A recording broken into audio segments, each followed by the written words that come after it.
All TUG events and speaker presentations are available in high-definition download from ethingmarket.com.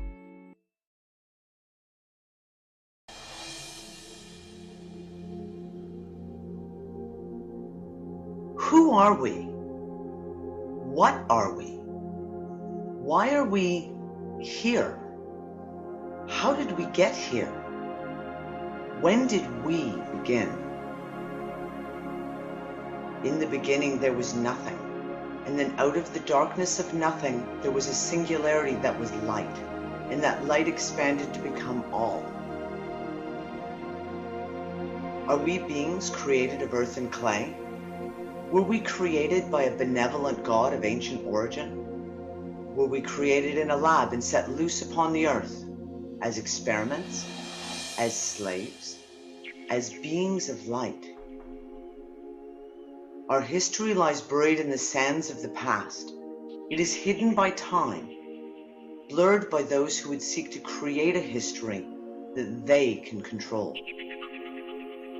We live entwined in a sticky web that binds our past and shackles our present in an elaborate deception of what isn't and never was. History has been written by the victor, yet who is the victor that has been writing our history? To untangle the web that binds us now, to search for freedom, we must first reach back to the beginning to unravel the mysteries of how it all began. Now, we search for answers.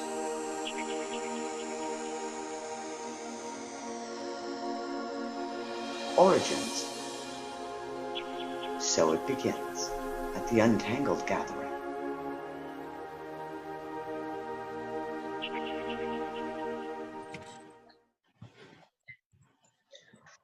And good morning, good evening, good afternoon to everyone all over the world for our very first Untangled Gathering.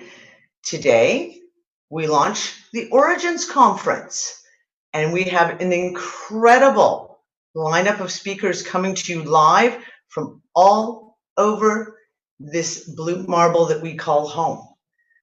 So without further ado, I would like to introduce our very first presenter, who I am very excitedly waiting to hear all that he has to say.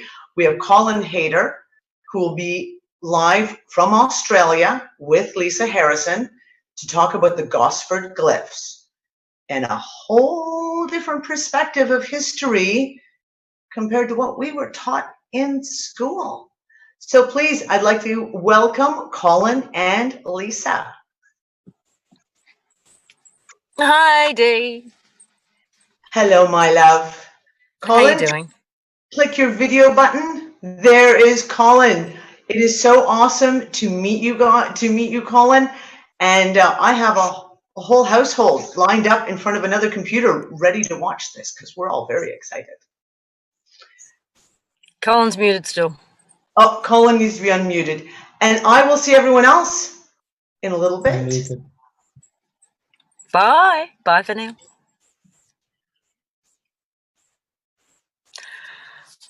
Cole, you're still muted. Jesus Christ. There you are. No, we got you now. We heard that. Some introduction and hello, Lisa. Hi, darling. It's great to see your face and talk to you again. I've had the privilege of having a couple of little snippets of this story already, and it's quite a story.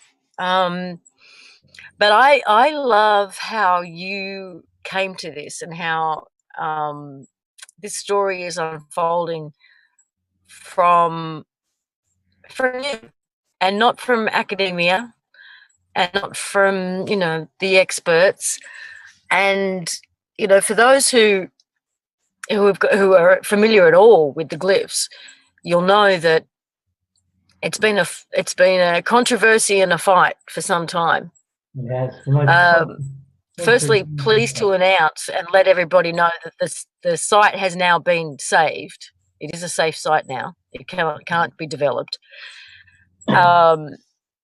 But people may know that the controversy around it goes anything from it's nothing more than graffiti by uni students back in the 70s in order to discredit it completely, to different people just saying it's a mystery we can't solve, they can't be deciphered, to Stephen Strong's work, which I've done interviews and stories on in the past, his interpretation, and now you're bringing something even more to the story. So I'd love it if you could start with how you came by the glyphs, how they became such a big part of your life, and how telling this story became your passion. Yeah. Okay, let me explain. There's perhaps a lot of stories involved with the glyphs. There's certainly the history aspect, and it is still needs to yet be told in full. But then you're right, of course, there's my story too, and how I came to be involved, and the journey I travelled to finally unravel all those things that all those other people never could. So I guess it all begins with, how come I could do that? Now, how come I, Colin Hayter, I didn't even finish high school, and how come I could do that when nobody else could? After all, the glyphs, it was probably the worst place for anybody to jump into the research community. You know, the most controversial site on the planet Earth, and here I am, of course, jumped right smack in the middle of it. And but I'd like to think, you know, I represent probably a new generation of discoverers and researchers in the world today. Today, I'm just an ordinary man, but with the access to the computers that we have, of course, it changes things dramatically. No longer is discovery the the place for academics and papered ones to dwell. Now, any of us can be a discoverer, as long as you put in the time. And that was the only difference between perhaps me and all those academics that might have looked at this site and not dared to make a guess, was I put in the time. And I guess that's where the journey starts. So I'm almost embarrassed. Yeah, so why did you look at it in the first place? Why did I? Well, yeah, well, that's the thing, isn't it? Yeah, I'm almost embarrassed to tell, but I did always promise that as I went through this whole journey, I'd be completely honest. And I can see you're laughing because I know you know half the story. And of course, I got into it incidentally. I got into it through a kind act. And it went like this. We found a dog. And this dog basically changed the history of the world as you know it today. This lovely dog, an 80-kilo dog, bounding around inside my work shed, knocked the TV off the wall. And that was pretty bad for me. That was my entertainment, basically, while I was working away in the shed. But anyway, the TV now being destroyed, I had a lot more time on my hands. So I took the time to use this. Here it is, the very iPod that actually changed the world. So using this iPod, not through boredom, but through good choice, I decided to learn another language. And so I looked up Japanese. I can't speak Japanese to this day. I looked at Chinese, and of course it's all Chinese to me. And by chance, I struck upon a simple alphabet in Egyptian hieroglyph. And we're all history buffs, aren't we? You know, with Discovery Channel and all that. And so anyway, it didn't take long to learn this alphabet. And I know you're laughing because it's such a silly story, isn't it? But it's a true story. You know? So it took me less than a day, you know, or a couple of days at the most to internalise that. But when I tried to apply that to some reading, it didn't make any sense at all. So I had to find more. And but I didn't realise by chance I'd made a mistake.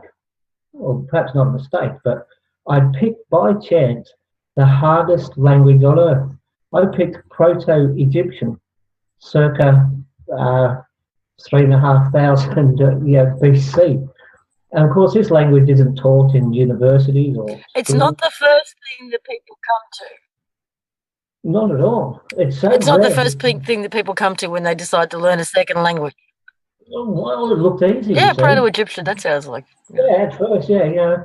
When comparing that, when comparing that to say what they teach in universities, which is called Middle Egyptian, and the difference is that there's a lot of it, and it's easy to find, and of course it was cheap, I guess, to be able to make learning programs out of that and give people lots to do. Proto-Egyptian, by chance, as I say, it turned out to be the rarest language on earth. I wasn't aware, but anyway, I'd started. It was too late to stop. So to find one word, I had to read and read for days on end. And but something happened in that. Something magic happened in that. This hard search gave me a much wider area of information to consider from. And what became of it in the end, after, I've got to say, over 1,000 hours of study, so now I'm into it, I'm possessed. But in that, I didn't just gain how to spell d as one does in a learning program. I got to have a very deep insight into why somebody might choose that particular grammar or those particular letters for that. And of course, Egypt was deep in that way. Their grammar, one letter can be, mean so much. So anyway, what I'm saying is that this hard search did me a grand favour. It gave me a unique insight that perhaps others never had. And by chance, much later, when the time came that I found myself before the glyphs, well, I was probably the world's expert, or the world's greatest expert in that. So here I am, learning that language, as I said, in the shed with the dog on the iPad. And anyway, along that time, by chance, I happened to come across a small article. And the article was just one sentence. And it was a chappie, a researcher, a famous one in Australia, perhaps. And he was pointing to a set of glyphs, a sentence, in fact. And he was suggesting perhaps this could be, it was very likely, in his opinion, proof of UFOs. And, that was enough to catch my attention, but of course I wasn't going to consider it. But when I looked closely at what it was he was pointing at, I recognised that very sentence. It was the sentence, "O ye bright, beautiful God." And that had me. When I looked at that sentence and I realised it was a Google Earth Australia address, I realised, why would somebody write that on a wall? Why would someone come to Australia, and knowing the language was rare by now, why would somebody do that? And it didn't seem right. So it was that caused my interest. So can I just ask for? There's a lag here with the audio, but can I just ask, when you saw that sentence at the time, you didn't realise it was at Gosford Glyphs? You just knew it was somewhere in Australia? I didn't know where it was at very first. Actually, as one would expect it to be in Egypt. So it was a great surprise to me to see this language that I understood, and by now I realised that it was different to other Egyptians. So even more so, I was surprised to see it on the wall. But I didn't realise it was in Australia until it had my attention, right. And then I was off. So what I did next was, of course, was to find that Google Earth site, and that Google Earth address that's referenced on the small article. And it really was just an article as big as a cigarette packet. That's all I got to see. I never actually got to see the big. And so by the time I got to the site, and that's almost 1,000 kilometres from here, and I've got to say that's a mighty effort, to travel 1,000 kilometres and back, and there's no holidays in my game, But anyway, when I got there and I walked between the walls, and I stood up and looked around for the very first time, of course I couldn't believe my eyes. In fact, I nearly fell over. I think I did fall over, because it's a lumpy site. It's not a place where you can stand comfortably, I've been there. You've been there, and looking about like a child. And of course, to me, I'm seeing the letter T and B and all these things, jumping out of the walls at me. And But you know, the interesting thing, I couldn't read it. I was gobsmacked. I looked up and down, and I didn't have distractions. There was others there, and when they could see that I had a bit of a clue, of course, they're asking a lot of questions, and I wasn't ready to really give anything away, you know. But with all the distractions too, I'm using that as an excuse. But it is a hallway, and to lean up against a wall and read 11 meters in either direction, it's almost impossible to do in a hallway. And but I've never felt so insignificant in my life. I thought, you idiot. What were you thinking? I thought I could go there and read something, you know. And but the great So you could identify words, but you couldn't put it together in a sentence. Didn't have a clue. The words, they go up and down, sideways, they go all over the place, and it's well said, I've got to say. The grammar on that wall is 100% perfect. But at this time, I'm looking, and I don't know, because without knowing the line, the flow of the story, you don't know which way the texts are actually flowing at first, and I didn't. And so I could look at something and read an entire sentence, and then it turned into gobbledygook and didn't make any sense at all. But what it was, say that the choice of text on the wall, it's a very special text. It's Proto-Egyptian in perfect grammar in every way, but there's a way of writing in this type of language, and I'll simplify it and say this.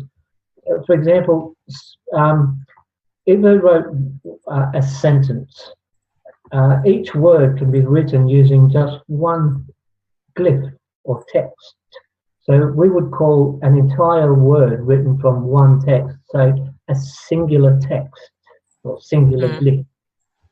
So the word cat might be a picture of a cat, for example. You know. Now, on the other hand, you could write the word cat and write t. So now we're talking more than singular, multiple. So we might call that a multiple text. You know. So it would seem that the author of the Gosford glyphs, the man who was in charge that day and designed the layout of the way it was going to go, he chose to write in singular text. And this is where a lot of people went wrong, including the Egyptian peoples that came out not so long ago. And in all, you know, they meant well. But of course, like others, you know, when they're reading a number of texts, they're expecting that 3 or 4 individual texts is an entire word, not realising that's not the case at all. So is it a form of Proto-Egyptian shorthand? Yes, you could say that. Yes, it is. Yeah. And at the same time, still correct enough. It's just the right selection of the individual text, but so it's right enough to still be perfect grammar. You know, it's just choice. Would the choice to use a shorthand be simply the space provided? Yes. Or and time. Time. Yeah. You think they were in a hurry? Well, it wasn't that they were in a hurry. They had a lot to do. And what they had a lot to do was, you know, really within the story as it all comes about, in the way that they were a long way from home. They had limited resources, of course, but then there's a time limit to do with ceremonies and burials and these sorts of things. They have to happen at a certain time, and they had all that up against them. But one of the greatest things they had against them, of course, was these people, the ones that survived to write this on the wall. They just survived a terrible tragedy. They just survived over 100 of their crew members being killed, their king now dead, their guests that had been along with them, the Aboriginal elder, the Jed Snefru, they were killed too. They'd just gone through probably the worst tragedy that you could imagine, and here they were now. They had to get themselves back together and pull themselves together to get this job done, to bury the king and, of course, their shipmates. Or now you're going to have to get us into the story. Yeah. What does the story on the glyphs tell you? Okay, yeah. All right. So that's probably the best way that you can all grasp a picture, perhaps, because this story has never been told in public ever before. And what I'm about to tell you now is the beginning of the story from in Egypt, where it's recorded in the West Part Papyrus, to where it eventually ends in Gosford. But that's not the end of the story, by the way. Remember, they did survive and made it home. Well, before you actually go into the story itself, just to recap that part, because it's important, there is the Westcar Papyrus in Egypt, which has been known of and studied for many, many years, which tells a story, and the sort of pervasive thinking on that was that somebody started to tell a story and then they just stopped, or the author must have died, or for some reason they just stopped telling the story. But that's known, it's there, it's been studied for years. So that part of the story, the initial part of the story, is known. What you were able to do was identify the glyphs as the continuation of that story. It didn't just stop. No, it didn't at all. That's right. Yeah. So the story goes on to say then that back in Egypt, the story starts in the palace of King Khufu, of course. And King Khufu. King Khufu, yeah. Who is known history, of course, is known to be a man in known history. And we're going to change that, of course. But it starts with a conversation between Djefthor, a royal family member, and Khufu. And it's recorded in the Westcar Papyrus, which in turn is a collection of a number of stories written on a roll of papyrus. This roll is around, say, 2 feet, or almost 600 mil wide. It's about 20 feet or 6 meters long. And within the papyrus, it tells the stories of several kings meeting magicians.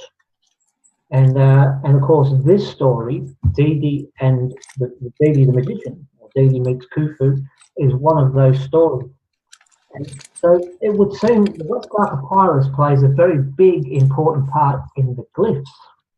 So just to make sure I'm keeping them, I know there's going to be a lot of names that come into this. So I want to keep them straight. So Khufu is the king. Yeah. And what was the other one? Okay. Didi.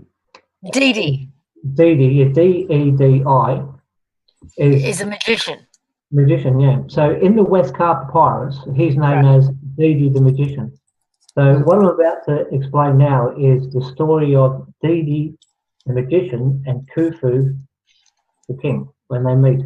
So once again, in the Westcar Papyrus, it says this.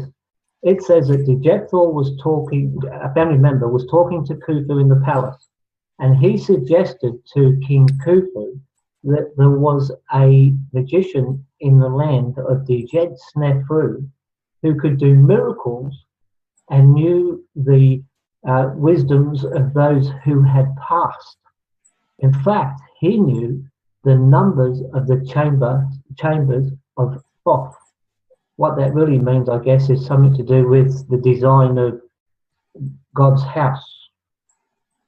Now, Khufu really enjoyed magic, but Khufu also was possessed with furthering her, and I'm going to say her now because it's time to swap into real life. Khufu was actually a woman, and we'll get to that.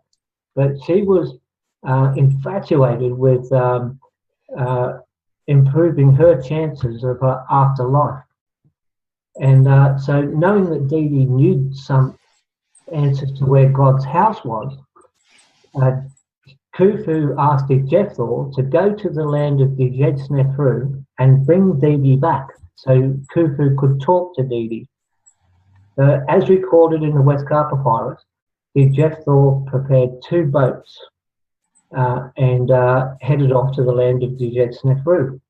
Again recorded in the Westcar, he lands on shore here in Australia. He meets with Didi. They talk for some time. In that, they go back to the boats. Didi and Djefthor and Didi's children go back to Egypt. Now, Didi's children, as it says in the Westcar, you've got to remember this, Didi is 110 years old, also recorded that way in the Westcar. So his children aren't toddlers or children. Of course, they would be elders themselves.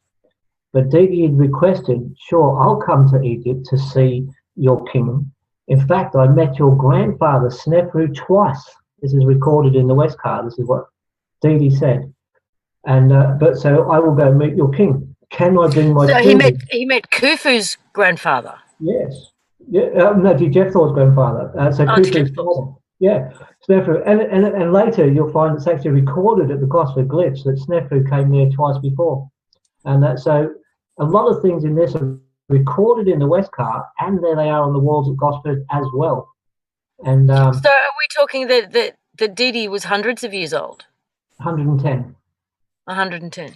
Yeah, yeah, and a good-looking man for his day, apparently, the way they explain it in the Westcar. His skin was tight, he had no wheezing in his chest, and he could drink a lot of grog, and that's what it So says. this was unusual. It was enough to be noted that these were unusual characteristics.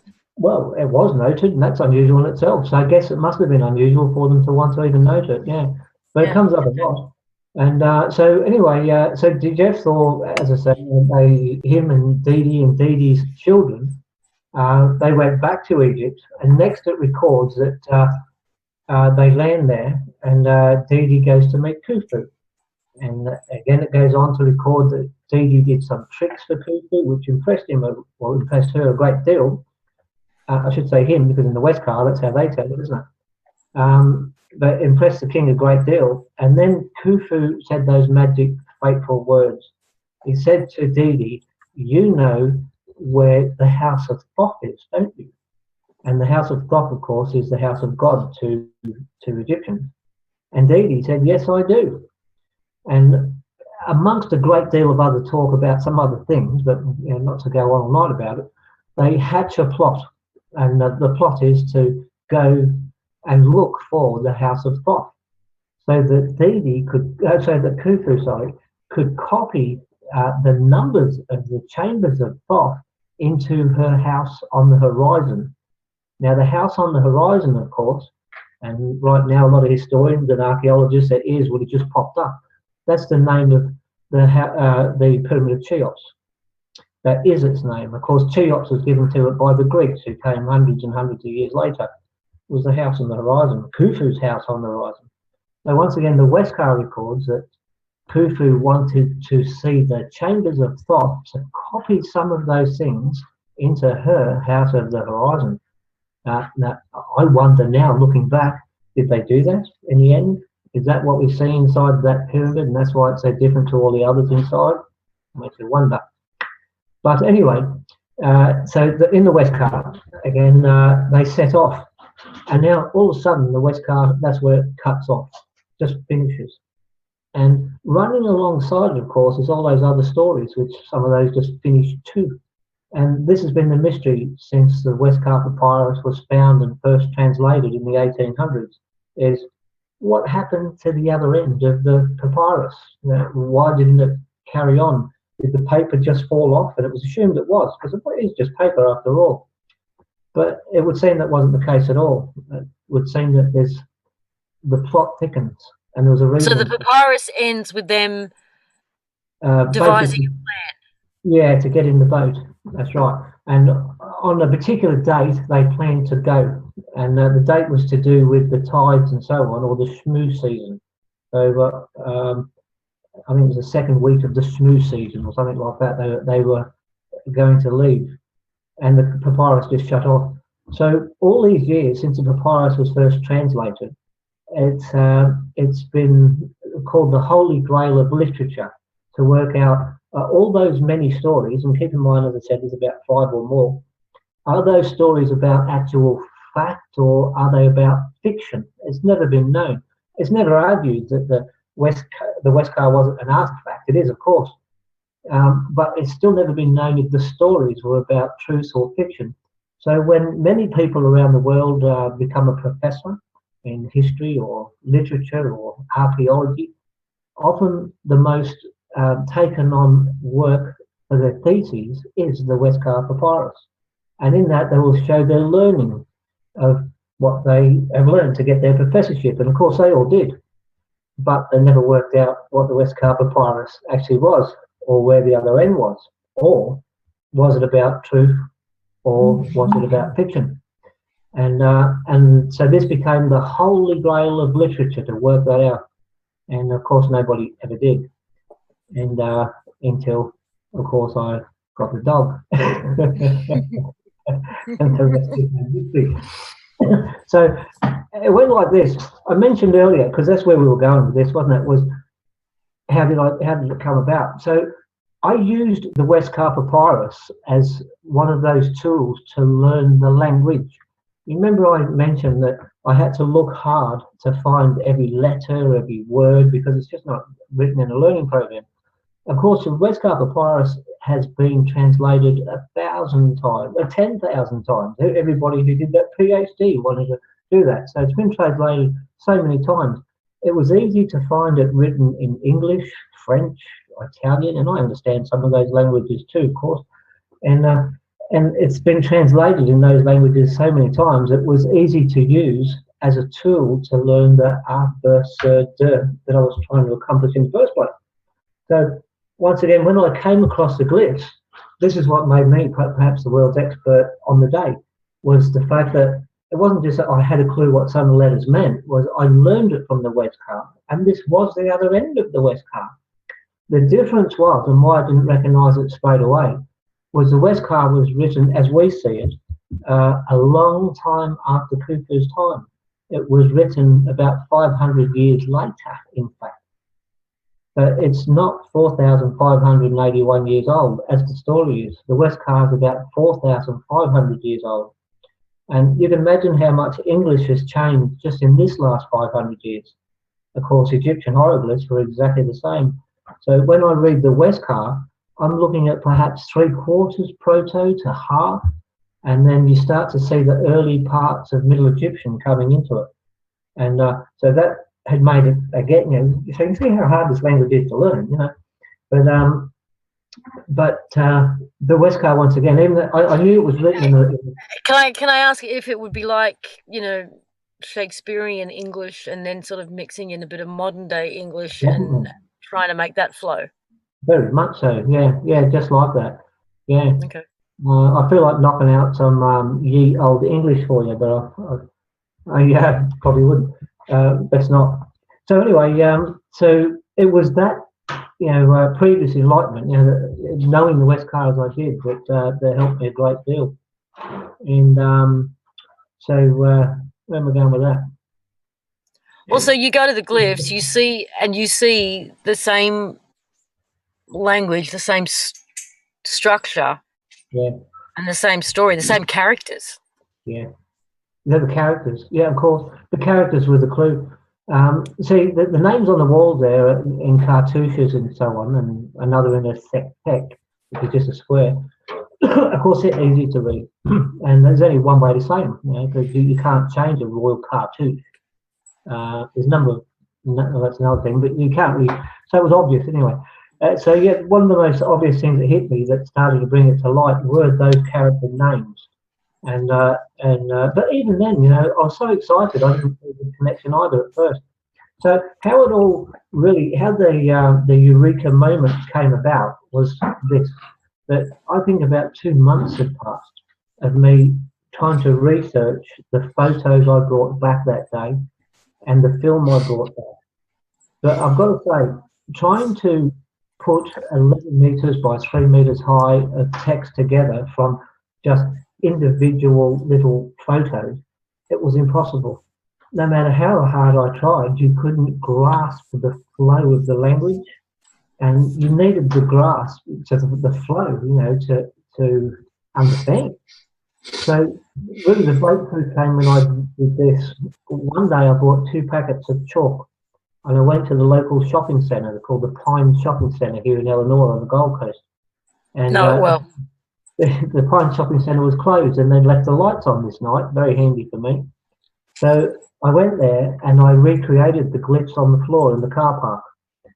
And it took me 4 hours, and but I didn't do a work of art in the way of where it was a duck. I wrote the word duck. I didn't sit there drawing a duck all night. It took long enough as it was. But now, for the first time, I could walk up and down the whole length of the text and see it all in one as a newspaper. And it was in that moment when suddenly the light came on, and I realised that it was the other end of the Westcar Papyrus.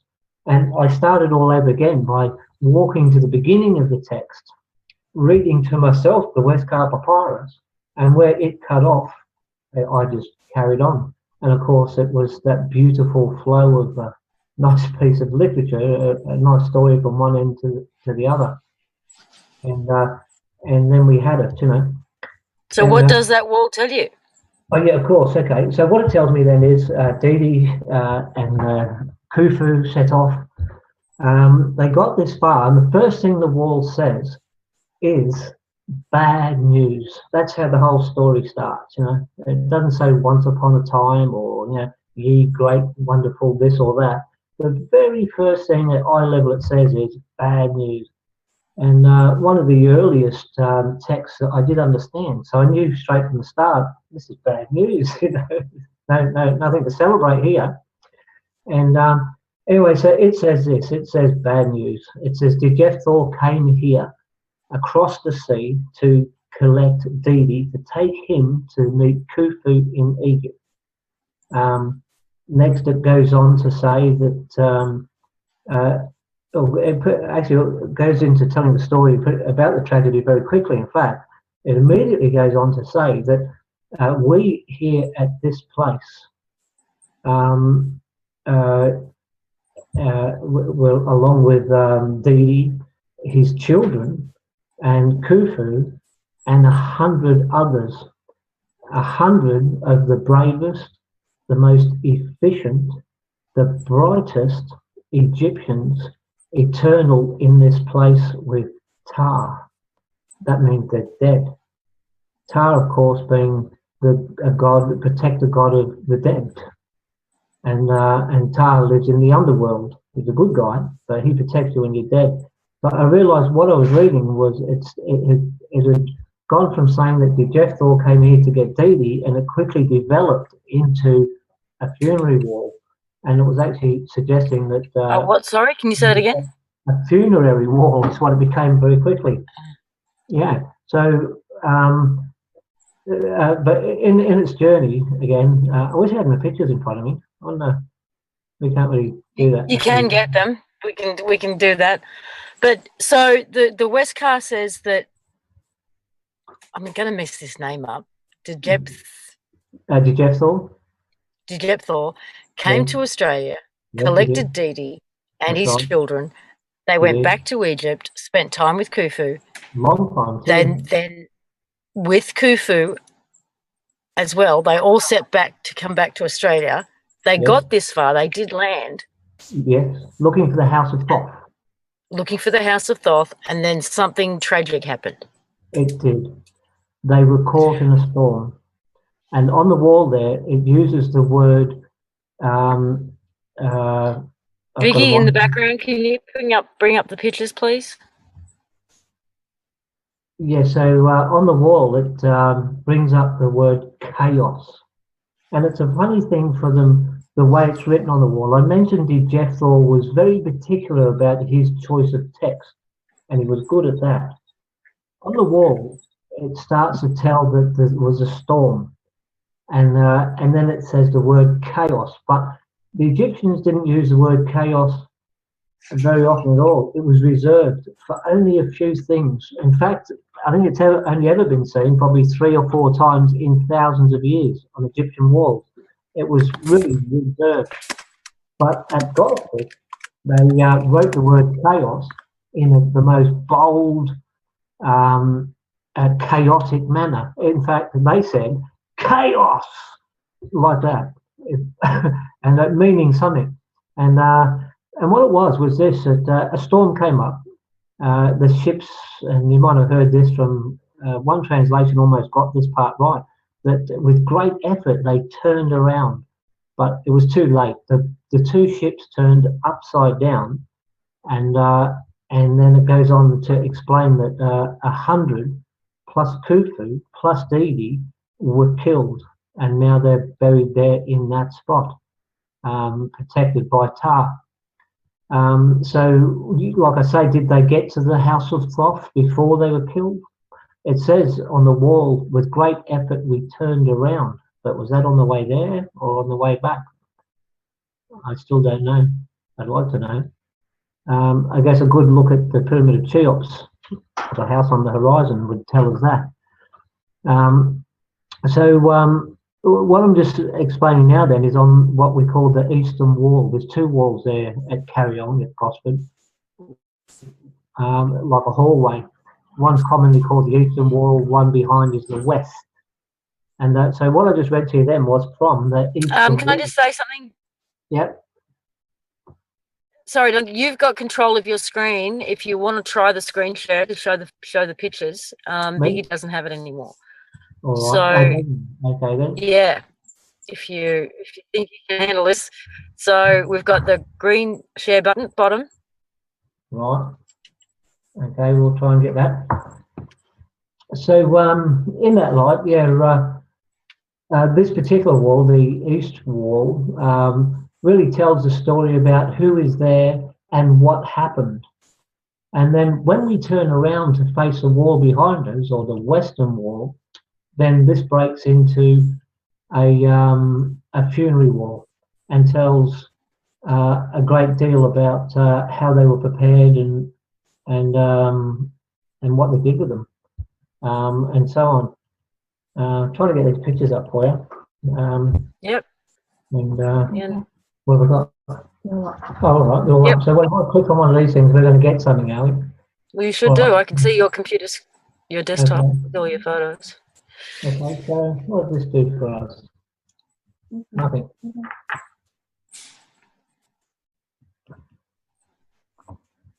Okay, are we looking at a picture? I can still see all of the pictures at the moment, not a single. Oh, okay. How about that? Can you double click on it? Double click on it.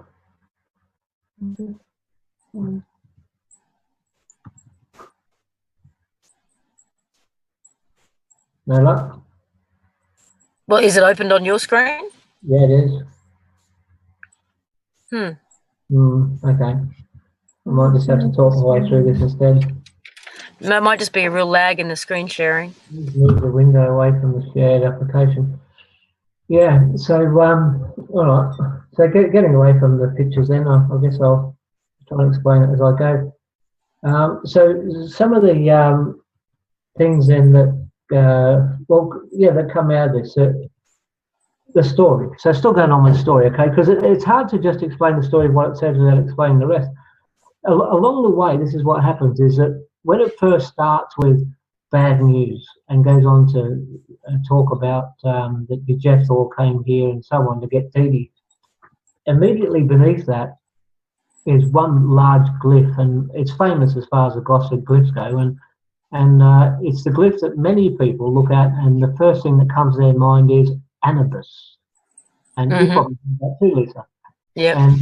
And another place where this features is the hoax conspiracy, where there used to be a well-managed hoax conspiracy surrounding the glyphs. Fortunately, they've done a runner. It seems they've abandoned ship since all this has come to light, and thank goodness for that.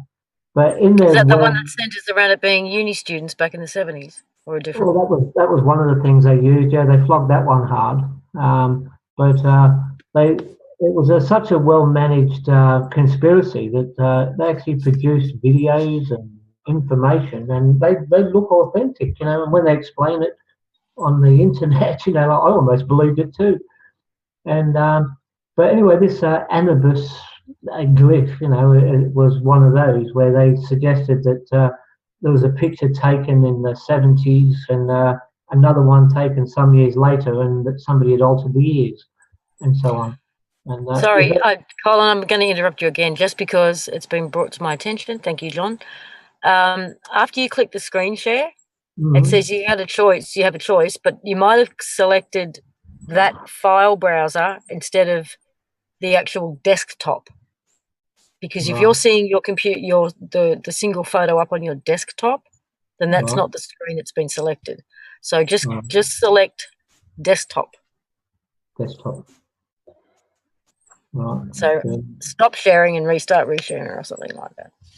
All right. Yeah, because it would be helpful to share these pictures with you. Absolutely. I'm sure everybody wants to see them. Yeah, yeah. So where I was going with that anyway, whilst Kat's clicking away here trying to help me, Okay. was yeah, that particular glyph. Once again, known as Anubis to many, you know, but of course, knowing a bit more than most, you know, as I first got there, that very first moment, I walked around the corner and seen that glyph, I actually called it sooty. And what I did was I knew two things. I knew firstly that, of course, Anubis can't exist in this part of the world. Anubis, of course, is a god of the north, and plays an important part in holding the sky up there. And if he were to leave, the sky would fall down. So he can't exist here in the south. And so immediately I recognised it as something else other than what it was most often being called or known to be. And of course, with some research, it turned out to be a very important part of the glyphs. It turned out to be the god Amun-Ra. And when I say turned out to be the god Amun-Ra, it goes like this. That there in the picture we see that Anubis style, you know, character. But immediately above him and to his right, what we see is the sun, and most importantly, the sun's rays shining upon Amun. And when this happens, when the sun's rays shine upon Amun, Amun is joined with Ra. He becomes the most powerful god of all. He's then the god of both the sky and the underworld. And in that way, he controls time. And that brings us to a very important part of the Gosford glyphs. The Gosford glyphs, as a whole, is an actual time machine. I'll just let you swallow that as I said it. Yeah, how so? Well, it goes like this. That there, Amun-Ra is summoned to that site by Djefthor, who wrote the Gosford glyphs. Holding in his hand is a special device. Looks a little like an ankh, but it isn't. It's more of a what we might call a Tanis cross or a Tuus cross, depending on where in the world you live. And what it is, it's a device which stops time. And so what happened was, Khufu, of course, was killed. He was a long way from, or she was a long way from home, and couldn't go through the usual ceremony of such things as weighing one's heart that would get that particular king and live in heaven with the gods. Because that's So yeah. Can I ask why she's now a she? Yeah, all right. Can you bear with me just a Because moment that's a longer to huge get to claim. it? Okay, I yep, go for it. know. Yeah, yeah, bear with me and I will get to it. Yeah. Once again, though, Khufu was killed so far from home and away from places of ceremony that would allow her heart to be weighed so she could go to live with the gods. Something had to be done. Because what was going to happen was now Khufu would be cast to.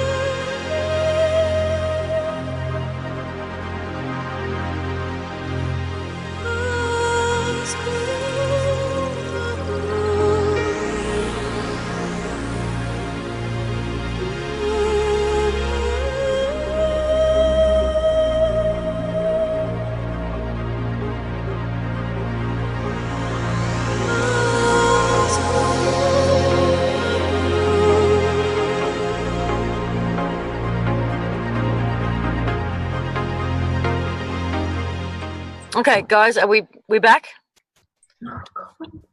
I believe we're back. We just had to take a second to sort out the screen so that you can see these photographs. So sorry about that. We did not want to interrupt the flow, but it was best. So this is obviously you in front of the glyphs. You can explain that in a second. Just finish what you were saying. Okay, yeah. So once again, the situation there at Gosford that day when Khufu was killed, this grand chaos that I spoke of before, where the text was used on the wall and it would usually be reserved, only ever used 3 or 4 times in the whole of history. There it is. The chaos was that here was their ruler killed a long way from home, outside of the place for ceremony, so that she could have her heart weighed and join her rightful place in heaven with the gods. For Egypt to have a king that wasn't going to live in heaven with the gods, that is chaos. That was probably the worst case scenario that could ever happen anywhere at any time for Egypt. How often had it happened in Egyptian history? Do we know? Never. Never. Okay. Yeah. So this was a big event, you know. Now Khufu's reign was already an extremely controversial reign in itself, and you'll see this as we go further into it. So complicating things now, this already controversial reign, here she is, so far from home, and this is going to happen. She's going to hell. Now, for a ruler to go to hell, or the underworld for eternity, but that was hell in their mind. The consequences weren't just for the ruler. The consequences were for the entire world. The way it was seen was that when a ruler died, there was a certain amount of protocol, and that was to do with time and ceremony, that if that wasn't followed, the entire world would be in chaos. In fact, when the ruler died, we were in chaos, and it wasn't really fixed until the ceremony was finished and the dead ruler got to go and live with the gods. So here we are, we've got a ruler that's dead, can never be justified or have a heart weighed. So this meant chaos for the planet Earth for all of time. So Djebthor, the priest of the day, who's writing the spells on the wall there to save Khufu and save us all, Djebthor had his work cut out for him. He didn't just see himself as writing a funeral wall. He's trying to find the right words to save the planet Earth. So he survived. He did. Him and many others. And it was Djebthor and the others that survived that, of course, built the glyphs, repaired the ships, and made it back home. And that tells us something else. These men on these ships, and perhaps ladies too, they weren't just sailors. They were the very engineers and architects that built the Pyramid of Cheops. Now that's a big statement, but why this was they were going to copy the house of God, to copy into the pyramid, well, not the pyramid, the house of the horizon, Khufu's pyramid. So of course Khufu wasn't going to take the local bricklayer or the painter or the labourer. These were the architects and engineers going to copy the house of God. So this was no ordinary crew. So being what they were, you can see how they were able to complete the tomb, because there's a tomb there at Gosford. It's not just writing on the wall, but then of course not just complete the tomb, but repair the 2 ships. These were, like it says on the wall explaining their death, it says 100 of the purest, of the brightest, of the bravest, most efficient Egyptians rest here eternal with Pa or Pa. So you're saying this is not just a scribblings on the wall. This is in fact the burial site for an Egyptian king. Mm-hmm. Yes. An original elder. Yes. And presumably some of his descendants. Well, it doesn't say that any of his own children died. It says 100 others, and it does refer to them as Egyptians. But it's a difficult process. They considered these people as one of them as well. They considered them as Egyptians. They called Australian Aborigines Egyptians. So perhaps within that 100, yes, there could have been some of Dee Dee's family as well. In fact, you're probably right. Yes, yeah. So yeah, so what it is, what the Gosford glyphs actually is it's a number of things, of course. It's the tomb, by all means. It's the final resting place of Khufu and the 100 Men, and it's the funerary wall of Didi the Wizard, Didi the Aboriginal chief.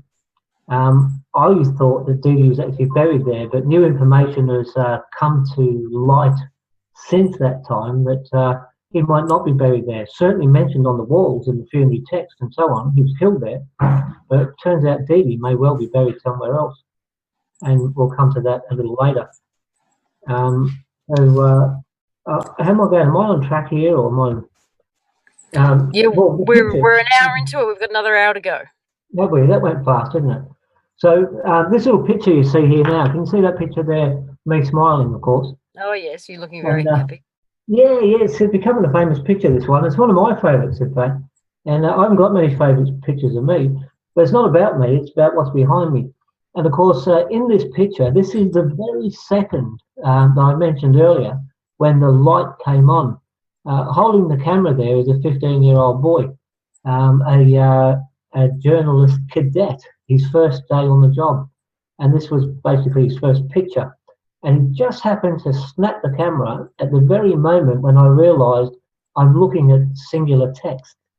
And at that moment, the sentences now started to just leap out of the walls around me. And at that very moment, in fact, I was reading something that was humorous, and there's not much humorous on a funeral wall, but I've seen it that way. And knowing that I was the first person in 4,580 years to stand there and actually understand what it says. And so an interesting picture. So I wonder if we might look at another picture. We'll just flip along. Oh, here we go. So this one here now. We mentioned before the god Umun-Ra. This, ladies and gentlemen, introduce you to the god Umun-Ra, not seen very often. It's thought to be Anubis by those who don't know. So Anubis, of course, didn't come along until again the Greeks. That's a Greek name. It's got nothing to do with Egyptian, other than it was given to an Egyptian. And so this is from before that time. So what we can't see out of view, just to Amun's right, is once again the sun god Ra shining onto him. And when those rays hit him, what that does is that he actually manifests here on Earth. So whilst that glyph exists, Umun-Ra is actually standing there in that very place. And odd enough, many people who stand in front of that very glyph have a surge of energy that almost makes them sick. I'm not surprised. They're standing in the very presence of the most powerful god on earth. So I can testify myself that the energy in that space, in that corridor, it's intense. Yeah. And this is why this is magic, and it's still working to this day. It's working like clockwork, as if he made a Swiss watch or something, and it's still going around. So you talked about time. Yes. Are you saying that the magic that's embedded in the glyphs themselves is in order to freeze time until something, some kind of remedy can be created in order for Khufu to have her proper burial? Yeah, sort of. I don't think there is a remedy. I think what the Jephthah was up against was a permanent fix. I don't think there's any way to recreate the magic for Khufu to have her heart weighed. The amount of days that was the right protocol, for example, went years ago. So there is no fix. This was the best solution, to hold that place in time. And in doing that, the Jephthah saved the rest of us. Sorry, my little brain's ticking over in connection with 100 other conversations I've had over recent weeks and months about time and time loops and history. Okay. Yeah, so to grasp this as fact, one has to basically be able to grasp the concept, is time travel possible? And that's not an easy concept to grasp, But this was one of the very first issues that I had to climb over to move forward, to learn more. If I couldn't have grasped that concept, I never would have got the rest of the story. So this very difficult concept came up as one of the very first things I had to wrestle with. So I might suggest this one glyph took me perhaps 3 months or more to understand of research. And how I did understand in the end was we found the spell that brings Ra, and not that I was going to try that, but knowing that there was one, and knowing that that was something that somebody might consider, then it shone light on what this really was, and of course it fitted into the picture. So the thing he's holding in his hand there, in his right hand, I call it a Tanis cross, a Tua, or Taui cross is another name for this sort of thing. And what it is, it's representative of that place in the Milky Way where the Milky Way splits into two, the crossroads of the Milky Way. Is that the Dark Rift or something else? The Mexicans call it, well, it's called Deneb, isn't it? Deneb, I think, is a star in that, the brightest star in that very spot. But what happens at that spot, of course, is in a lot of beliefs throughout the world, is on the soul's journey back to the stars. Once it gets to that spot, that's where it's going to meet its challenger, or its judge, its maker, and so on. And then they get from there to go to live forever, for eternity, and so on. So that cross he's holding in his hand is representative of that spot. It's and him being the greatest god of them all, Ra, is commanding time because he's got his hand on the on the center of the universe, Milky Way, if you like. So yeah, that's a little bit about him anyway, about Ra. Here's another photo. This is one of my favourites, and this is a history changer just in itself. And what we're looking at here is a number of things, but this square, a lot of people thought this was a cartouche. And you're familiar with a cartouche, and of course a cartouche is a circle name, which is really representative of a rope tied around a name, giving that name royal protection. So it gives it that. This, however, is different to that. It's a square. There's no rope tied around it. So this is called a statement, or that's what it really is it's an important statement.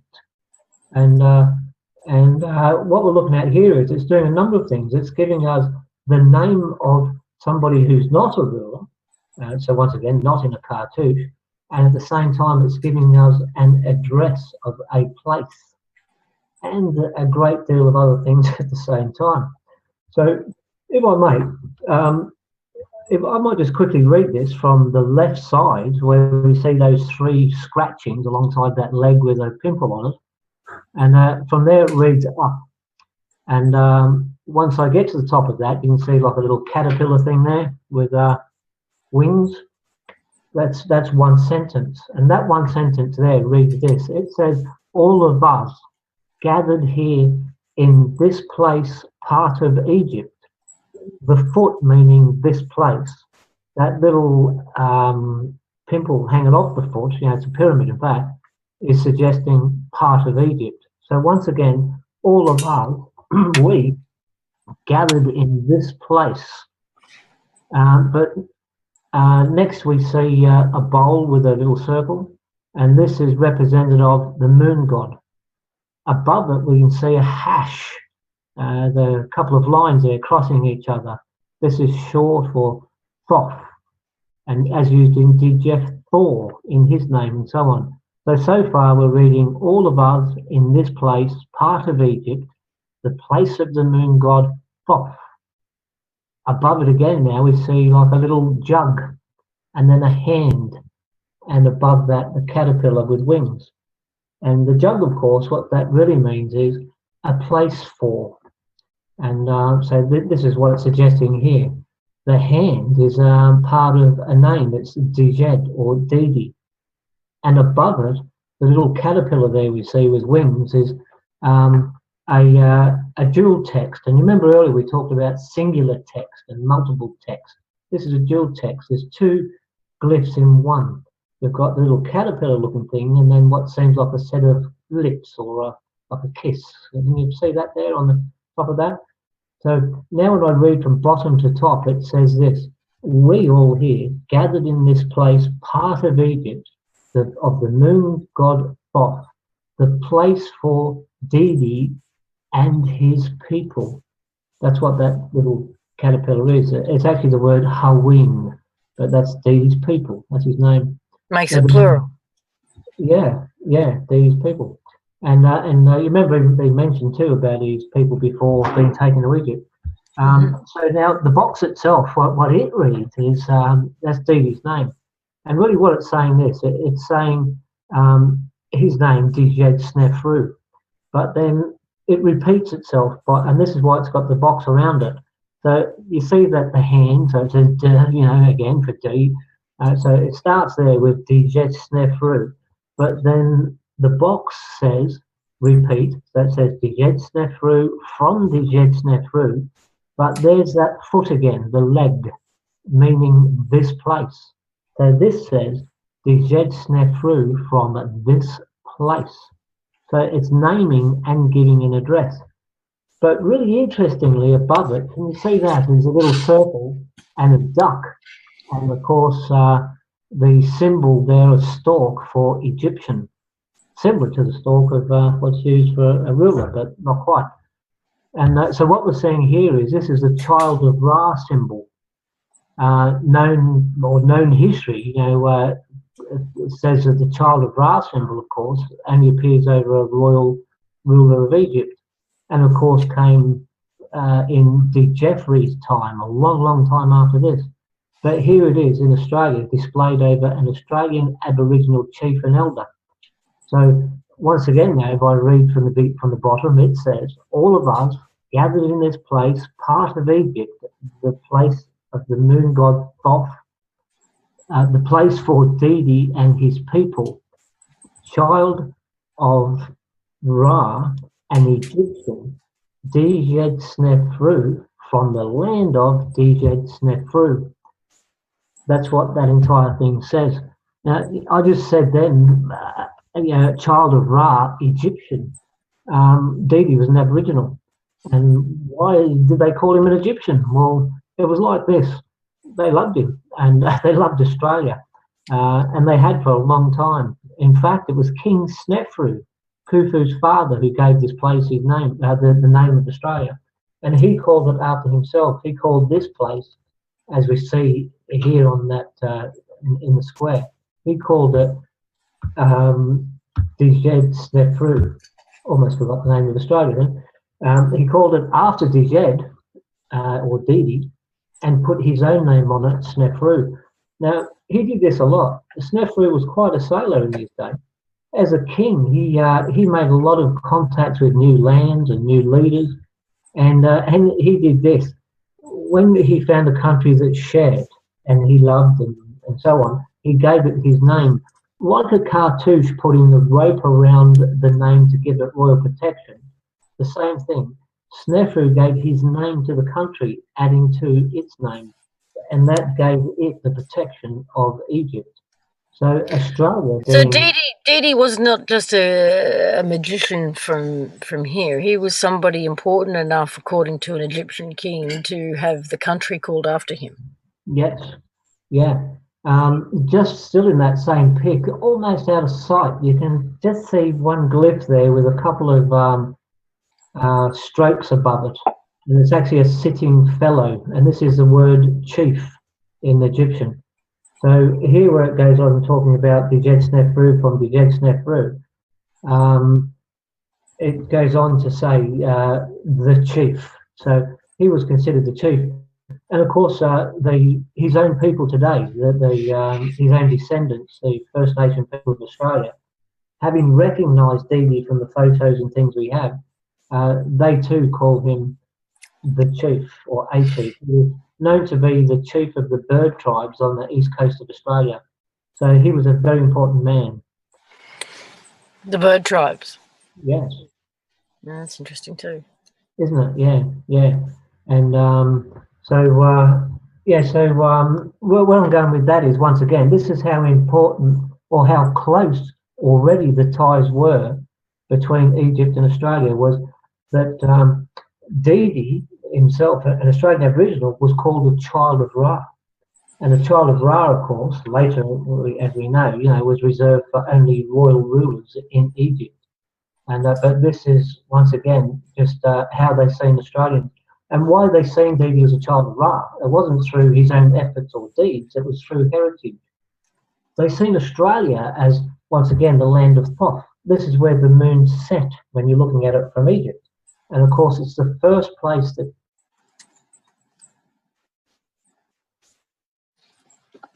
Oh, is it me or is it Cole? Cole, okay. Hopefully he will unfreeze very soon.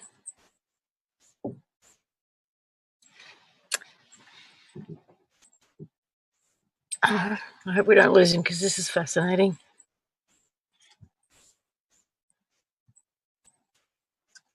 He crashes. Yeah. I wonder if he realizes it. He's still in the room, technically. Are we off air?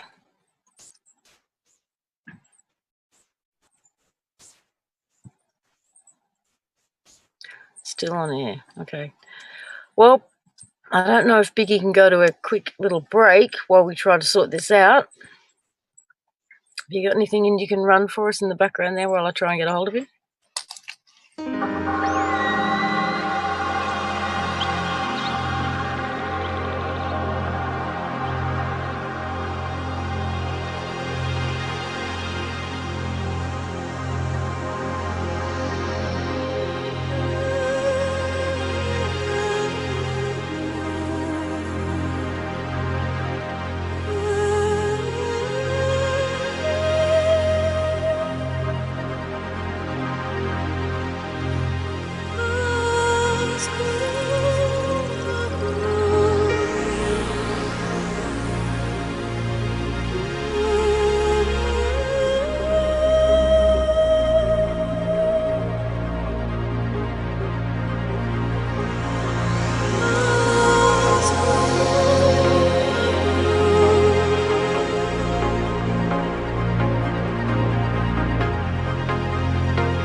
Hi, everybody.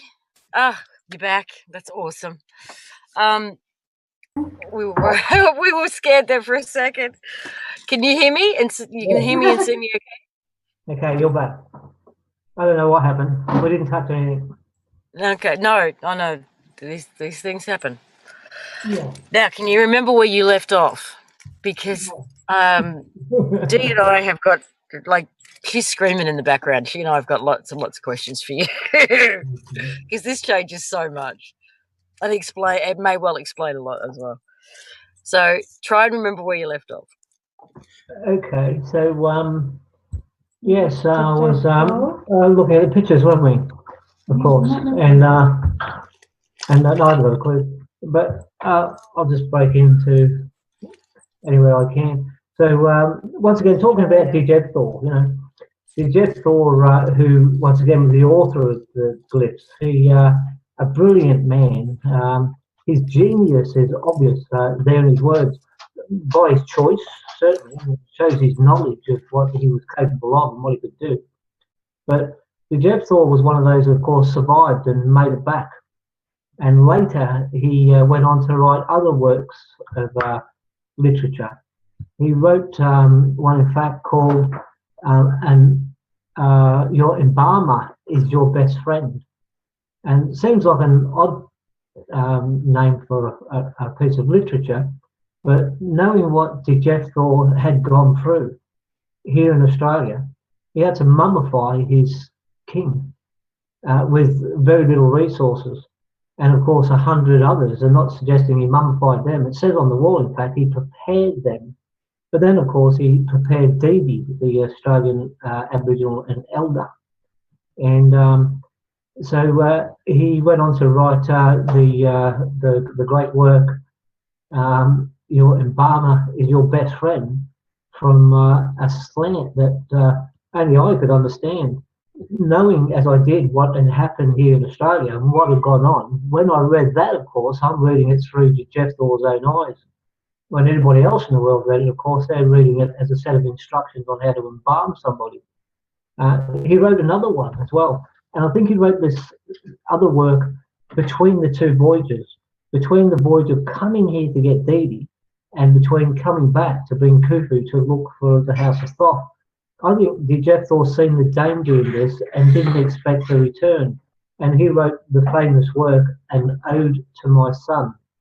And what that was a set of instructions to his own son, that if he didn't survive the journey, then his son at least would have some good advices to get through his life. And the advices he wrote were wonderful advices, and I'd like to think many a father perhaps followed them as well, throughout the years. But it's amazing that this spell on the wall that we were talking about that holds that place in time, it didn't just hold Khufu there, saving Khufu from slipping to hell. It actually held everybody there, including Dee Dee, the elder. And I might suggest that the effects of the spell broaden from that as well, in the way that this case, if we can call it a case, King Khufu, the missing king of Egypt, the oldest case, cold case on earth, and all these other things, the amount of evidence that I've found about this now is unbelievable. For any other part in history, this thing is the most documented piece of history of all time. And yet, it went a mystery all this time. That's an odd thing in itself, But what I'm saying is that the spell on the wall didn't only hold Khufu in time, it held many things Khufu in time, many evidences throughout the world, back in Egypt as well, perhaps, But of course, the big effect locally it had here was, even though Dee Dee the wizard or Dee Dee the magician, the Australian Aboriginal, even though his body might not be there, by the mention of Dee Dee there on the walls, alongside Khufu and all the others, and then he's mentioned again on the wall behind in the funerary text, it would seem that, unfortunately for Dee Dee, he too was locked there in time. And something sad happened. His children, as it says on the walls at Gosford, it says this. It says that Dejethor prepared Dee Dee's body and bundled him and placed him into Khufu's pelican. A pelican is one of those devices with 4 handles that a group of men would carry their king or queen around in. Could you imagine that sort of scenario? On the walls, it suggests exactly that they placed him in Khufu's pelican and carried him over the mountains. Later, only recently, it seems that it's come about that there's evidence to suggest that, in fact, his people carried him for 500 miles north, all the way home to his home place in the rim of the volcano we know as Mount Warning, and those parts. And can I ask a couple of questions before we get too much further? Yeah. The word spell. It's a very. If you write a spell in English, it has a very distinct flow. What makes what's written there a spell as opposed to just a story or a narrative? Yeah, the simple choice of and placement of the text. The main one being Ra, bringing Ra and Amun together in that way, holding his talus sword. And just that simple thing is a text. So once again, you can see how genius Jekyll was to do that without, writing a phone book of information, like the Book of the Dead, a number of spells, but it's a book. What does a spell look like in Egyptian? To answer your question, yeah, I think you could say that particular spell, just simply Ra was standing there in that position at that time. That's enough. He was summoned there for that, and does the job rather well. If you stood in that spot today, you'll notice nothing has changed in 4,500. And today, by the way, it's the anniversary of the glyphs. It's 4,581 years.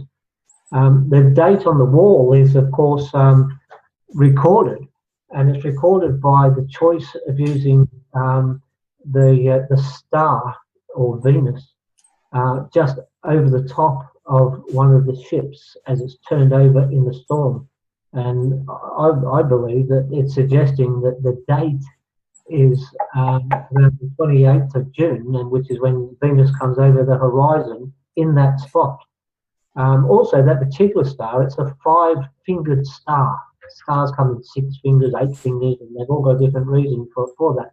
But that particular one is 5. And it's in hieroglyphics means the beast. And The beast. The beast, yeah. So rather timely and good placement to put the beast coming over the horizon and the date the 28th, and alongside it, the glyph for chaos.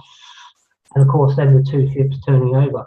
And so in that way, you get to see the sentence develop, And but it does bring us to the anniversary, which is around this time. It looks like we're talking on basically the day, 4,581 years today. And here we are, Yeah. There's something that you still haven't gone into yet, which is making Khufu a woman. Oh, yeah, okay.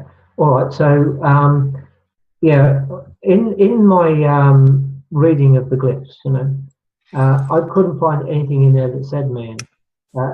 What immediately struck me was the glyph for the word man-like, and straight up, it's a penis, and it does mean just that, the word man-like, and I wonder if I could attempt to get those pictures back up again. We're not going to disappear off the screen, are we, if I do that? Oh, God, I hope not. And we might be able to point to that. But while we're doing that, so on the walls, each time it talks of Khufu, it never says Khufu the man, ever. It doesn't say anything about it. And that's suspicious in itself. But then, of course, once again, it starts to throw clues. And here's one now. And I don't know if you can see that. I hope you can. Not yet. You haven't started screen sharing yet. Okay, we haven't started screen sharing. Okay, we'll do that now. And down there, down the bottom. And here we go, screen sharing that. But anyway, so yeah, this particular glyph we're about to see is a penis, and it's the word man-like. So what it's saying is, in the sentence, the man-like one has been prepared. So once again, that was a clue to me. Why didn't they say the word man? So normally the sex of the individual would be stated? Yes. Okay. Well, if not that, then it wouldn't be mentioned at all. If it was about a man, it wouldn't say anything about being a man. So to put the word man-like is, once again, raises that suspicion. It's funny, when they say a picture of and there might be a picture of a girl and a picture of a boy, they mention the fact that the girl is a girl, but the boy they don't. They just mention a name. It's almost taken for granted that you're a boy. And in this light, can you see this picture now? Yep. Yeah. Okay. So obviously looking at a penis there, and just above it, what we're seeing there is a mummy wrapped. But you notice the mummy's got feet at one end and breasts, and so this is actually suggesting the mummy, the man-like female prepared mummy. That's what that's actually saying. And once again, that was one of the things that got my suspicions up. I thought, why would they say that? Why would they say man-like instead of just not mention it at all? So the more I looked into it, the more I found there was no evidence whatsoever anywhere of Khufu being a man. But why man-like then? What is it about it that's man-like? Well, okay, well, if you're ready for that. Well, yeah. Okay, well, it's okay if you're ready for that, but it's quite big. And it goes like this. I mentioned earlier that Australian culture had influenced Egyptian beliefs. So by the time Khufu came to be a ruler, Australia and Egypt were already firmly entwined in the way that Egypt had taken on Aboriginal culture. Now, that's a massive statement, but it's very easy to prove, and we can all see it. Now, once I'll mention it, you'll be able to see it yourself everywhere you look. And it seems what happened was this. Way back, and it's a long way to get to answer your story, but yeah, your simple question. It goes like this. It would seem way back, perhaps in the time of Huni, Egyptian kings wanted to be gods. And they weren't. Back then, the king was a king, and that was it. There was gods in the sky, but they weren't god kings. But they wanted to be gods. So it would seem that way back in Huni's time, a decision was made to take a shortcut. And back then, they had more than one bride. They had a consort. So it would seem that an early Egyptian ruler took an Aboriginal bride. The idea being that their offsprings would being the child of Ra, their offspring, being the Aborigines being children of God. So it meant that their offspring, the ruler of Egypt, would now be a god king. Can you see that? So once again, back in early times, 100 years perhaps before Khufu, Egypt and Australia bred together, and it was an Egyptian ruler taking a shortcut to make his offspring god king, because the Aboriginals were already the child of Ra, or children of God. And so in that light, what that ruler didn't, of course, see coming was that was fine to do that, but those children in the end are going to seek their culture and perhaps prefer it. And it would seem they did. And it would seem over a long time before Khufu's time, Aboriginal culture became the main belief system used in Egypt. And what happened was, of course, the temples in Egypt were closed. Known history blames Khufu and says Khufu was a terrible king and closed all the temples and so on. They don't actually realise why, well, they might now, but why that happened. And of course, what happened was because they took on the Australian culture, and the last thing they wanted, of course, was all these gods.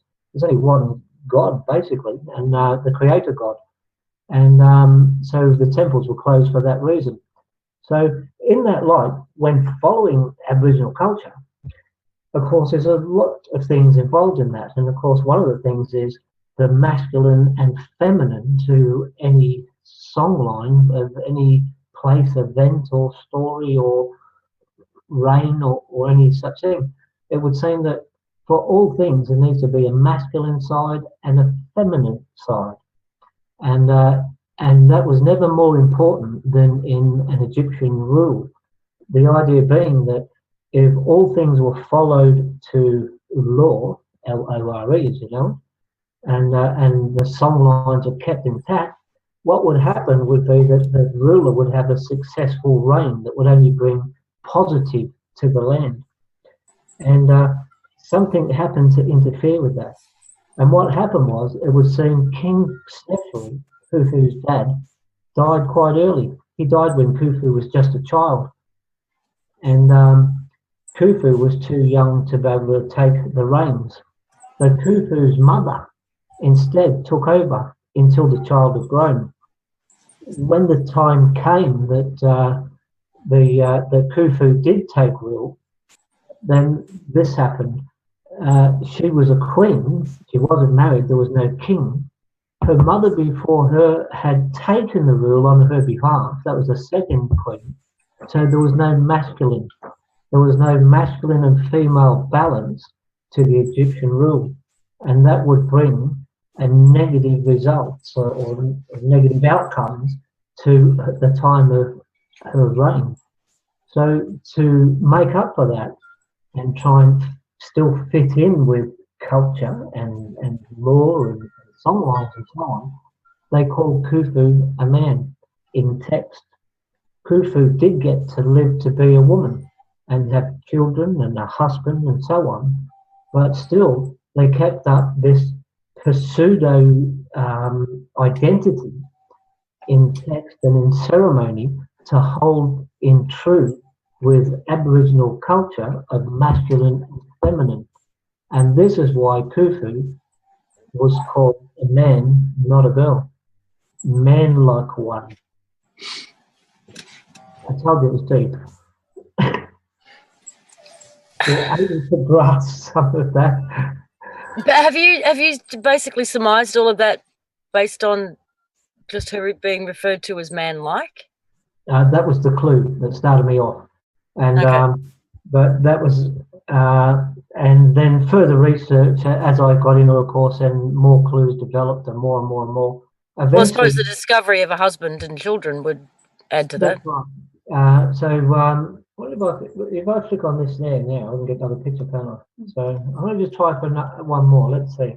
I'll just flick through. We didn't get quite the order that we were after, so I hope this doesn't create too much drama in your programming as I flick through here looking for the photo I'm really after. That's okay. But we were fortunate, I say we, but I was fortunate to be able to track Khufu through her entire life. She, once again, it was only text and ceremony only where she had to be referred to in that way. So you see this picture now that we're looking at on the screen? Mm-hmm. What we're looking at here is, this is the real statue, the only statue of Khufu as a child that can be attested to being made in Khufu's time. Now, this replaces one other statue that's known in known history, and it's a 6-inch piece that once was found with its head knocked off.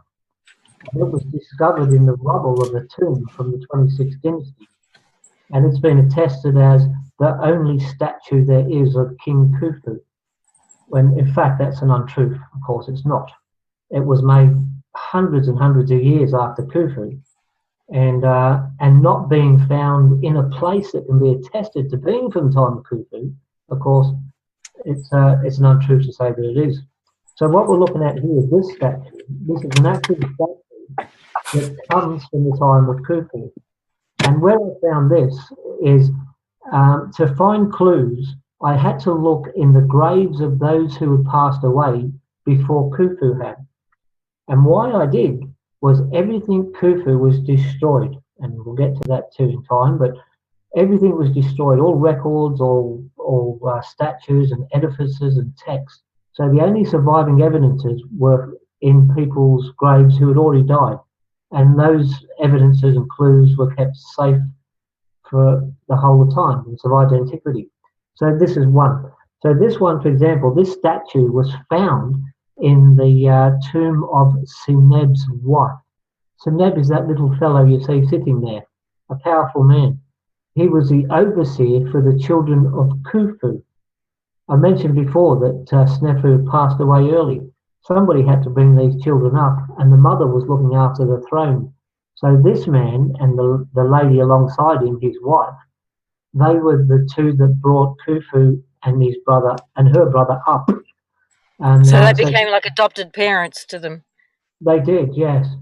And so they educated Khufu, and this is De Geoffrey alongside, by the way. Known history says De Geoffrey is Khufu's son, but of course, so fickle, isn't it? This is De Geoffrey and Khufu as children, and this is their nanny above them and her husband.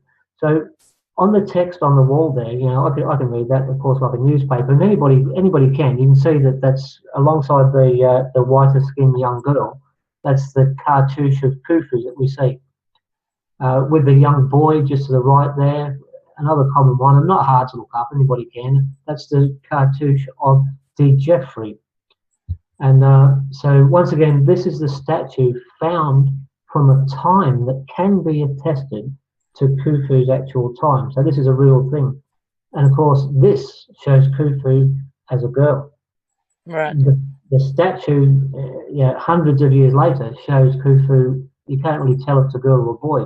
It's just assumed it's a boy, you know. And that's where the assumption comes from, that Khufu was a man, nothing else but that fickle statue found in a faraway place. So it's funny how history sticks tags on things so easily. Something as important as a ruler like Khufu, you know, probably one of the greatest kings of all time from the greatest golden age, and they didn't even get that right. But once again, everything Khufu was destroyed. So, and it was destroyed because of the way she died, right? And yes, dying away from home. it was because she couldn't be justified and she wasn't going to go to heaven. She could never be recorded in history as being a ruler of Egypt. So in that light, everything was taken away. So some of the greatest works of the Golden Age, we'll never get to see them. They were taken down and taken apart and dismantled. The Khufu Causeway took 10 years to build, and which leads to the Great Pyramid from the Nile. And it was ordained in all sorts of fashion and celebration of Khufu, but of course it had to go, and it took 10 years to build. And so they spared no effort in ridding the place of Khufu. Unfortunately, Djedid Snefru, the land of Djedid Snefru, disappeared with her because again, you know, that was something attached to Khufu, and so both it and her disappeared into history. So looking through these graves and tombs of those who have passed, this is where most of these clues are coming from today. But as we go on, what's this? So once again, this is Djeffrey, her brother, and Khufu as children. But as we get older, we'll see some more. I'll just flick again. Be patient with me. You notice here again, this young lady on the right-hand side looks very familiar to the young child we just seen. Am I seeing things mirrored? Are we talking about the short dark hair or the long hair? Yes, the short dark hair. Yeah, okay. Almost a mirror image of the child we just seen in the last photo. Right. And this is Khufu again, but this time this is Khufu at perhaps around 40 years or more older. And alongside her, this is Khufu's own daughter, taller than her, all grown. Excuse me. So this is Princess Mererithus II. And but this was her identity as she went through life, her real life identity. And in this identity, she had children. And if we just go back one more, this is her husband. This here is Unkaf. And known history says that this fellow was basically the foreman of works. Now, this fellow, today, his tomb is just behind the Great Pyramid of Cheops, the biggest mastaba in Egypt. So it's pretty unlikely they were going to stick the head bricklayer in the biggest mastaba in Egypt, and this is a bloody good bricklayer. This, in fact, as it turns out, Ankaf is the husband of King Khufu, or Merthus II in her hard names, Merthus II. This is her husband. And we might find another photo here and tells us a little bit more about that. And if I go the right way. And here we go again, this photo. Now this photo, what this is a clue. And you might notice in the far left corner, sorry it's a poor photo, but we notice Khufu standing in the corner hiding there. And the other statues, again, is her daughter, but there are multiple. They're all the same statue, copied and copied and copied. And what it is, this is called a pseudo. And what it is they're giving the hint of that there's a copy going on here, you know, that there's something not right, if you like. Because keep in mind, everything was secret about Khufu. And so this is in the grave of Khufu's daughter. But even all these years later, when this elder daughter died, everything was still secret. You know? So Khufu's hidden away in the corner, and her daughter is repeated in statue a number of times, hinting at a pseudo identity. And I'll click again if I may, and here we are again. And what have we got here? This is Khufu's daughter once again, isn't it? But you notice the Sphinx to the left. Hope you can see that in the photo. Yep. Or to your right, is it? That's to my left. A Sphinx with Khufu. You don't see that every day. And of course, the big Sphinx, as we know it today, damaged in its face and never repaired, and gives a hint to perhaps the fate that it too suffered back then at this time in the Fourth Dynasty. It's often been wondered who built the Sphinx, and said that it was Djeffri, the king after Khufu, who built it, and that was his likeness that was destroyed in the lightning storm and so on. But now you know what I've told you today. Have a look at the Sphinx and have a look at its face and the fact that it was destroyed just like everything Khufu was. And like this small picture here, we might find that there's more in the Sphinx to answer questions. Yeah, and again, I'm just flicking through photos here, but well, that photo, that boat, that.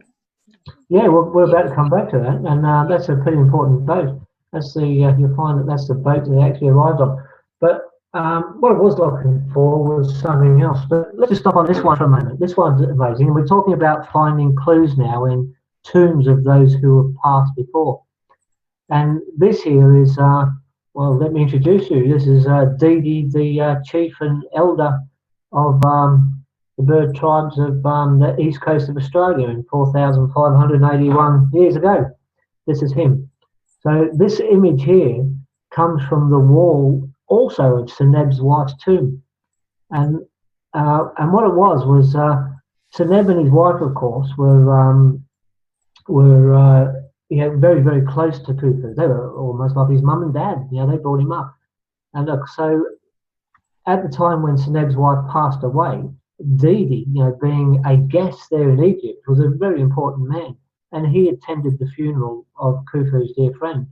And to honour Didi as an international guest there, they placed his figure there on the wall in Seneb's tomb.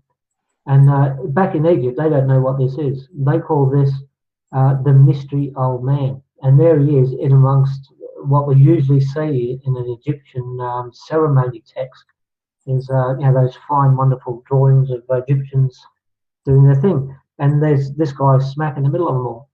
And so this picture, when the story was very gently introduced to culture, to the Aboriginal nation of Australia today, and this picture, it had to be shown to them. It was done in a very special way. It was not to insult or cause shock, because I knew it would, and it did. But however, on getting themselves together, and he was identified then as being who he is, being a chief and elder. Those scars on his chest there aren't just random marks. They actually identify his tribe and his part in that, who he was. So through this photo, as well as the other things that have come to light since, this is Didi the magician in the Westcar Papyrus, or Djed Snefru, the chief and elder from Australia. And a remarkable photo, isn't it? It is. Yeah.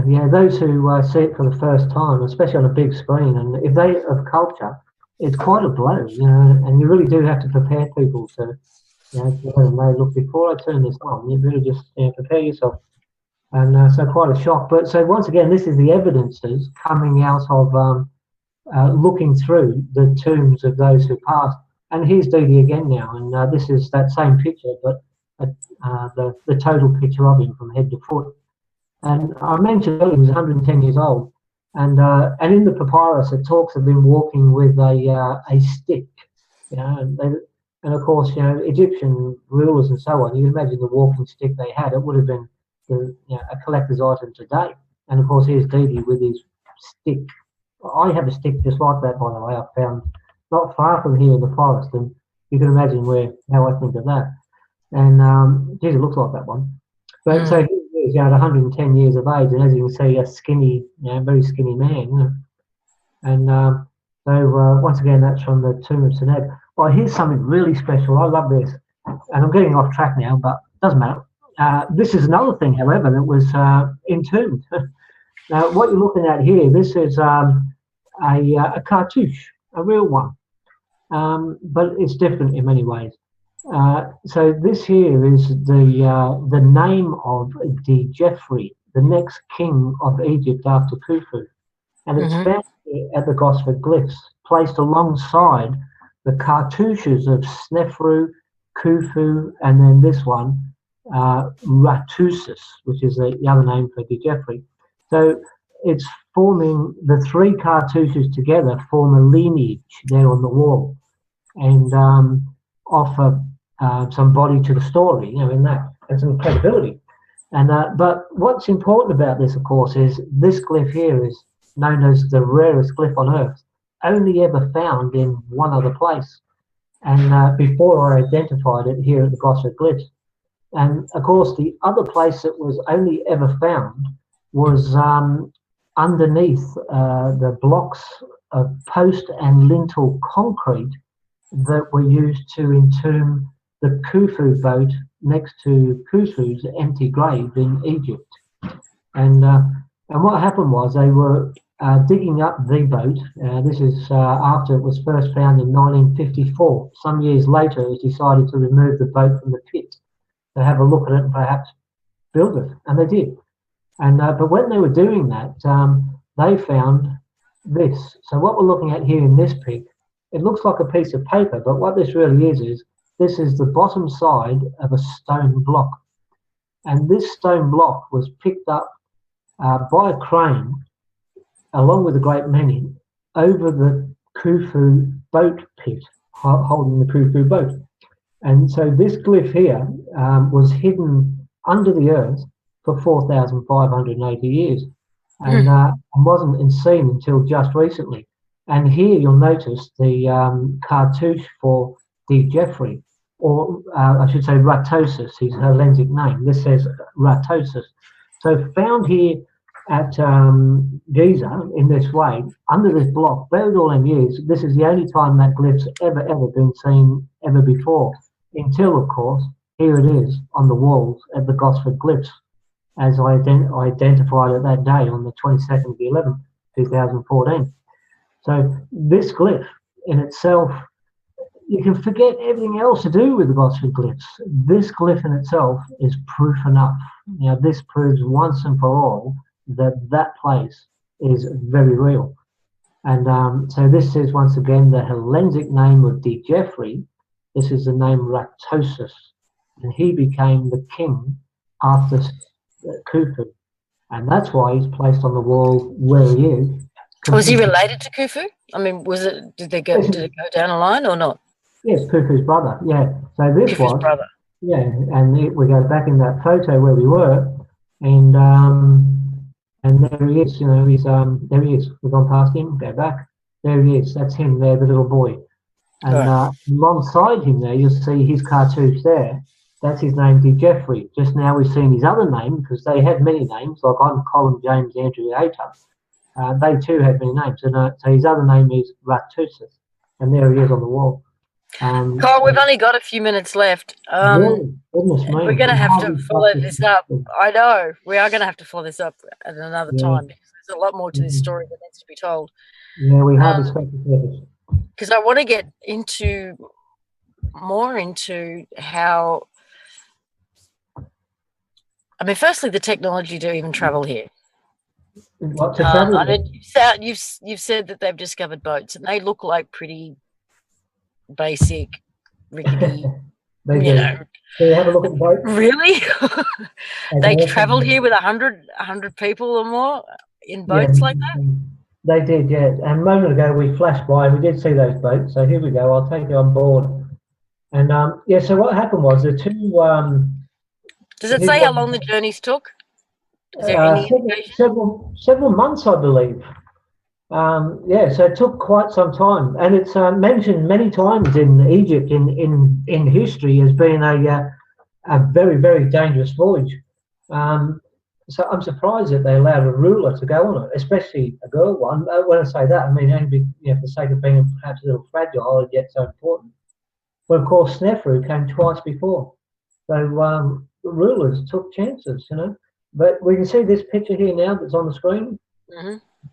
This is the Khufu boat, and this boat is the boat that Khufu was in that night she was killed. And so there was two of these ships, and these are the two ships that came to our shores.